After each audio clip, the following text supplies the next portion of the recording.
नमस्कार, वंदे भारत भारत तक देख रहे हैं आप। आपके साथ मैं हूं सांची त्यागी। आर्थिक फ्रंट पर भारत का एक सपना है भारत को मैन्युफैक्चरिंग हब बनाने का। कई मौकों पर भारत सरकार से जुड़े हुए कई दिग्गज मंत्रियों को आपने ये बयान देते हुए सुना होगा कि भारत को मैन्युफैक्चरिंग हब बनाना है। इस लिहाज से सिंगापुर भारत के लिए बहुत बेहतरीन देश है।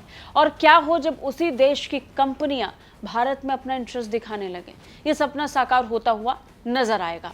लेकिन इन सब के बीच में अब एक स्टेटमेंट ऐसी आई है जो आपको ये सपना देखने में और इसे हासिल करने में एक उम्मीद की तरह नजर आएगा। सिंगापुर की कई मैन्युफैक्चरिंग कंपनियां भारत का रुख करना चाहती हैं।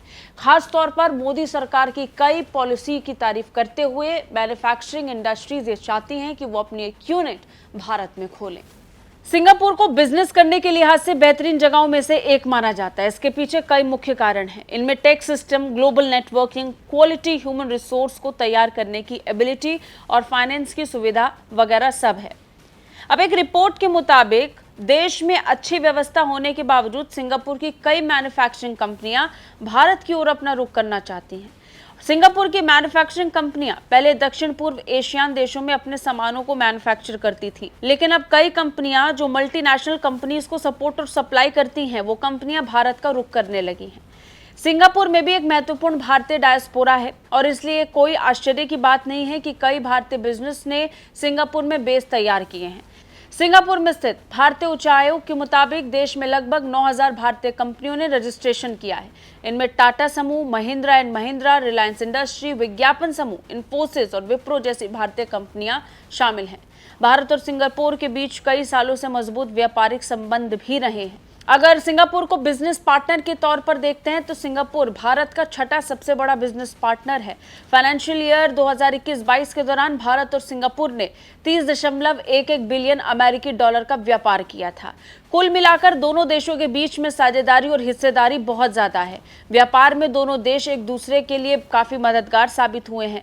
भारत सिंगापुर का 12वां सबसे बड़ा बिजनेस पार्टनर भी माना जाता है। साल 2021 में सिंगापुर ने एफडीआई के तहत भारत में 15.87 बिलियन अमेरिकी डॉलर का निवेश किया था, जबकि भारत ने 18.41 बिलियन अमेरिकी डॉलर का निवेश सिंगापुर में किया।